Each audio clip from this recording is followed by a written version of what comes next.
December 12 ಮುಟ Dattamala ಅಭಿಯಾನ ದಿವೊಂದುಂಡು ಕುಡ್ಲ ವಿಭಾಗದ 15,000 ಜನ ಸೇರಿದು ರಾಜ್ಯದ 50,000 ಜನ ದತ್ತಮಾಲೆ ಪಾಡ್ವಿರಂದು ಬಜರಂಗ ದಳದ ಪದಾಧಿಕಾರಿಗಳು ಸೋಮವಾರ ಸುದ್ದಿಕೊಟ್ಟು ಪಂತೇರು.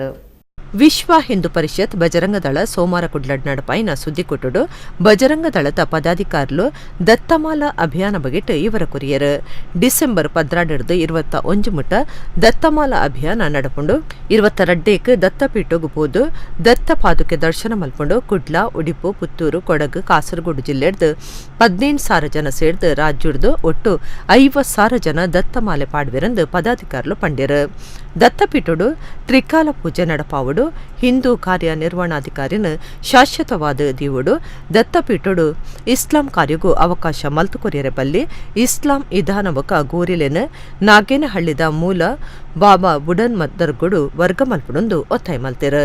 ಬಜರಂಗ ದಳ ದಕ್ಷಿಣ ಪ್ರಾಂತೀಯ ಸಂಯೋಜಕರು ಸುನಿಲ್ ಕೆಆರ್, ಕುಡ್ಲ ವಿಭಾಗ ಸಂಯೋಜಕರು ಭುಜಂಗ ಕುಲಾಲ್, ಜಿಲ್ಲಾ ಸಂಯೋಜಕರು ಪ್ರವೀಣ್ ಕುತ್ತಾರ್, ಜಿಲ್ಲಾ ಜತೆ ಸಂಯೋಜಕರು ಪುನೀತ್ ಅತ್ತವರ ಸುದ್ದಿಕೊಟ್ಟು ಇವರ ಕುರಿಯರು. ಈ ವರ್ಷ ಡಿಸೆಂಬರ್ 12ರಿಂದ 22ರವರೆಗೆ 10 ದಿವಸ ನಡೀಲಿಕ್ಕಿದೆ. ಡಿಸೆಂಬರ್ 12ರಂದು ಇಡೀ ನಮ್ಮ ರಾಜ್ಯದಲ್ಲಿ ಎಲ್ಲ ಕಡೆಗಳಲ್ಲಿ ಸಾವಿರಾರು ಕಾರ್ಯಕರ್ತರು ದತ್ತಮಾಲ ಧಾರಣೆಯನ್ನು ಹಾಕುವ ಮೂಲಕ ಈ ಅಭಿಯಾನಕ್ಕೆ ಚಾಲನೆಯನ್ನು ನೀಡಲಿದ್ದಾರೆ. ಹಾಗೆ 20ರಂದು ದತ್ತಪೀಠದಲ್ಲಿ ಅನಸೂಯ ದೇವಿಯ ಪೂಜೆ ಹಾಗೂ ಗಣಪತಿ ಹೋಮ ಇದೆಲ್ಲ 20ನೇ ತಾರೀಕಿಗೆ ನಡೀತದೆ. ಅನಂತರ 21ನೇ ತಾರೀಕಿಗೆ ದತ್ತಪೀಠದಲ್ಲಿ ಗಣಪತಿ ಹೋಮ, ಆಮೇಲೆ ರುದ್ರಹೋಮ, ಹಾಗೆ ಚಿಕ್ಕಮಗಳೂರು ನಗರದಲ್ಲಿ ಬೃಹತ್ ಶೋಭಾಯಾತ್ರೆ ನಡೀಲಿಕ್ಕಿದೆ.